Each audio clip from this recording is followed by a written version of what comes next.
Hello, I am Rich Staver, a grazing specialist with Cornell Cooperative Extension of Chenango County, New York. And this film will be on high tensile electric fences, setting posts and corners or braces. Corners and braces use similar construction. And we have some contributions from Rob DeClue and Troy Bishop.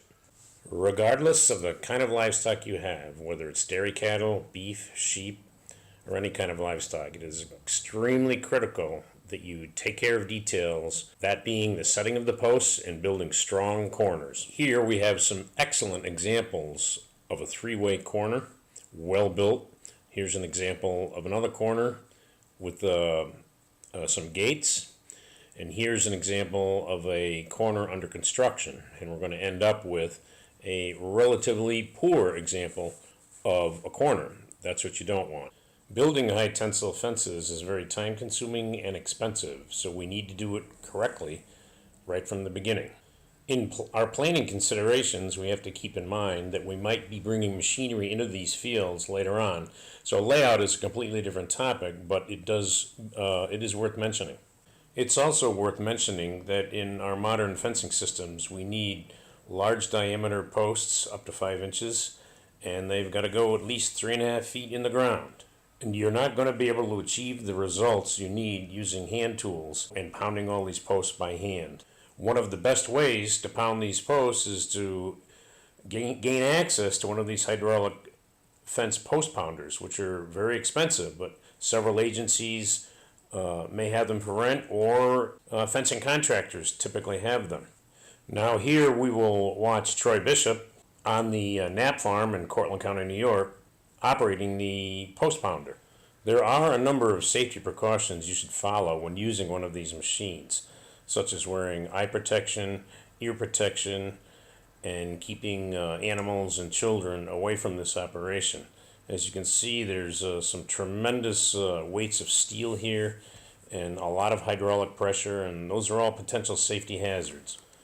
Now, as Troy nears the end of the sequence of pounding this post into the ground, you can see that this post is going to be in the ground for a long time, and this is a much more viable way to pound posts than it is by doing it by hand. So geometry says that if you can get this post in 3.5 to 4 feet down, and you can get this post in 3 to 4 feet down, that from here to here, 8 feet or 10 feet, you can put the rail in and you can put 6 strands of high tensile on it. This kind of a system, you can read it in all the manuals. If you go to TSC, if you go to NRCS, this is a standard spec. It's good. It really is. There's a video, everything. It's all good. The thing I want you to leave with today is this geometry gets a little messed up if, what happens if you put this post at the top?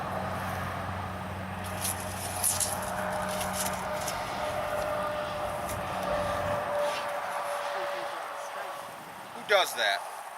How many fences have you seen where they do that? Yep. Does that mess with the geometry? It does on a brace system, right? How about this? Mess with the geometry a little? It's better than the top, right? Or how about this?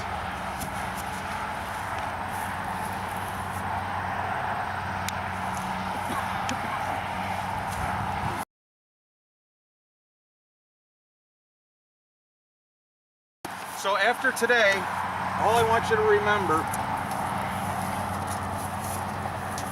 is on an 8-foot brace system or a 10-foot brace system or a 12-foot brace system, generally this hole will be 40 inches. In my entire 20 years of fence building, it's always been 40 inches, or give or take.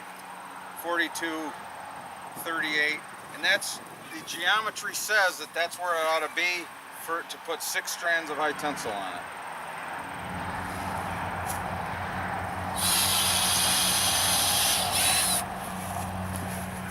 saying, why is he drilling a hole? What's all that about?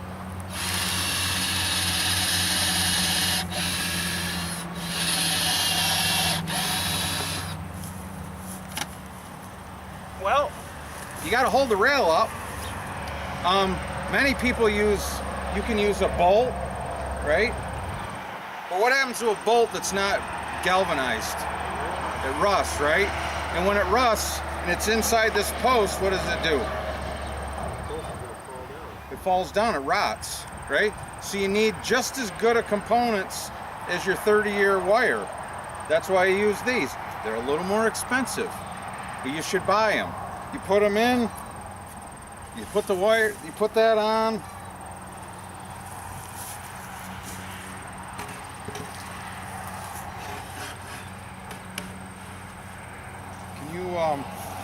Can you hold, I'll let you hold that. What are you gonna do? Okay. So if the post is, if you drill a hole at 40 inches, should you drill a hole at 40 inches here? Yeah, you should, shouldn't you? Depends on how much of a hill you're on. In this segment, Troy makes sure that Paul and Maureen Knapp, the owners of this multi-species farm, have gotten the crosspiece level. You're off kilter. Someone's right, someone's wrong, someone's in the middle. Right? That rarely is the same because you have a different way of looking at the landscape, how it fits in, whether it should be a little higher or lower. And the only one that really matters is Paul and Maureen because they got to look at it for the next 30 years. So if you do it wrong, guess what? So I guess I should have asked before I said anything. What am I looking for? Like I thought I was looking to make it parallel to the ground. Am I not? Yeah. After you talked about the hill? Yeah, whatever looks good. Right? As long as it fits into the environment. We'll look from the other side and it would be totally You could get a better perspective over there maybe. I don't know. Or a different. Well, that's if not better. geometry. No, it isn't geometry, but in the end, it flows with the environment.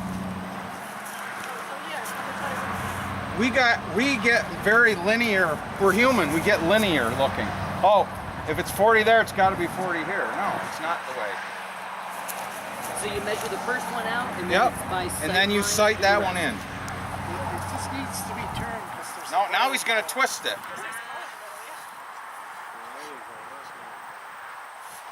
That's better. That's A little high. And now Troy will show us how to use his electric drill and a special bit in drilling the posts for the galvanized pins which will brace the corner. It's a good thing I didn't bring my...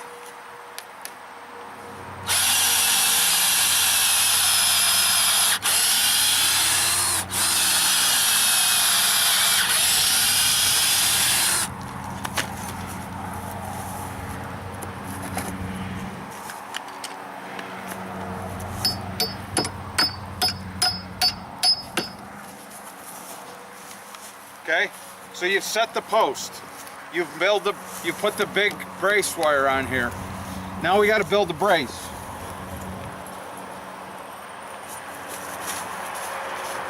It's important to note at this point that Troy leaves about an inch of that brace pin sticking out of the fence post, and that's where the tension wires will be attached. Can you reach in my box? I think my pliers are in there. Cutters. Yellow handle? No, red. Like wire cutters.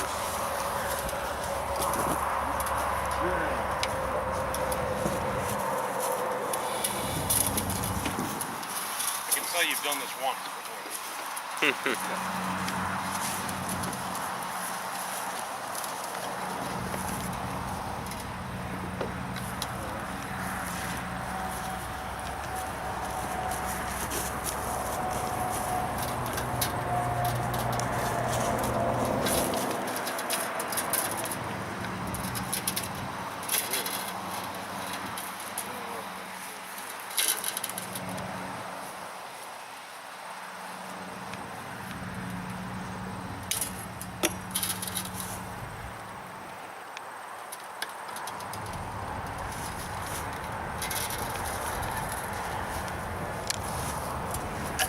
there is a book you can buy or you can get from NRCS or your Soil and Water that teaches you exactly how to do that.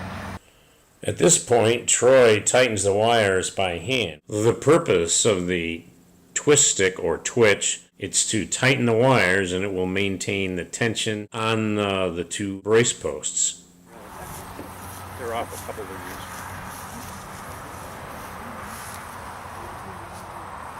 A little. That's exactly where I want them. This is, to me, this is a perfect brace. Because when you go to pull wires on, you go to pull, you put 6 or 8 wires on this, right? It's going to move a little. If it's straight, the only way it can go is crooked.